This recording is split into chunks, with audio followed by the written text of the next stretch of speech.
edhe mbi gjitha e kemi pas një tranzicion të vlerave. Unë kisha thonë që ka shku për disa trende negative, ka pas edhe gjana pozitive, po në anën tjetër, unë mendoj që bashkëjetesa më hershme, në mes shumë anëtarëve, në mes shumë familjeve, ka qenë mbi gjitha ndikume nga ana ekonomike. Unë nuk mendoj që me dëshirë të plot mundën me jetu bashkë, sidomos 3-4 zoja të shtëpisë. Në kohën e sot me këtë fjalën? Në kohën kur kanë jetuar, dikur. Edhe tash ka që jetojnë, unë personalisht ju rrit me prindrit, me familjen time të ngushtë dhe me gjyshën, për mu më rritja me gjyshën ka qenë pasurim vete, edhe unë ja rekomandoj gjithave grave të reja, të thonë që nëse kanë mundësi me rrit fëmijët me gjyshe, i ka benefitet e veta. Unë sot për shembull bartim veta tradita që po kjo është përparësi. Është përparësi. Po në anën tjetër, është ajo ka ato anën pozitive edhe çiftet e reja që po vendosin me kriju atë folen e vet, edhe me pas një privatësi.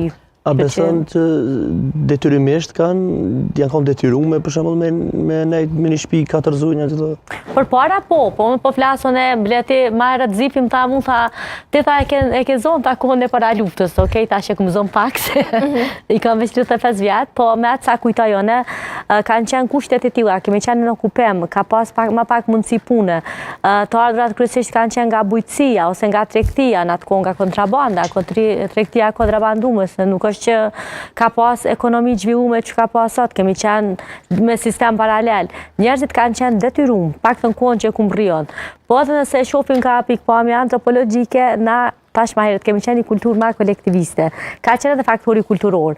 Po në ditët e sotme, unë mendoj që është probleme bashkëjetu 3-4 familje bashkë. Me që ka pas një falë lezeti. Ka pas lezetin për burrat se s'kam punu kur gja, për shumë. Edhe për fëmijë. Edhe për fëmijët se janë knaq. Ato lyna së një bëjmë tash. Jo, fëmijët janë knaq. Burrat kanë punu.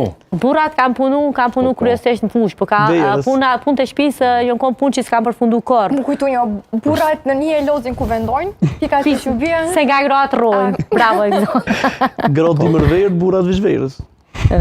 Jo, ka qenë ideja se burrat kanë punu ma tepër në bujqësi, kanë punu ma tepër punë t'ja shtëpisë. Por sa i përket mirëqenies familjes, brenda amureve të shtëpisë janë për kujdes gjithmonë gratë. Për ushqim, i kanë thonë ato, janë konë baqicat, janë konë ato që kanë gatu, ato që kanë pas një parendi. Më me thonë që nëse se kishin pas një rand tillë, të vendosën kryesisht nga zonja më e vjetër e shtëpisë, i shkon probleme funksionu. Mandej dikush gjithmonë ka pas punë ma tepër, dikush që ka qenë ma urë gjithmonë është mundu ma shumë, dikush që ka qenë pak ma ka paraje, ka kalu ma letë, do kanë qenë ato paparazitë brenda familjet. Zbesoj që dikush, ata që i kanë kalu, mendoj që të shikus të ta që përnashojnë, zonjat që i kanë kalu, zonjat më të vjetra, besoj që pajtojnë me mu plëtsisht, se nuk ka qenë kohë e artë, se na tash po flasim vetëm për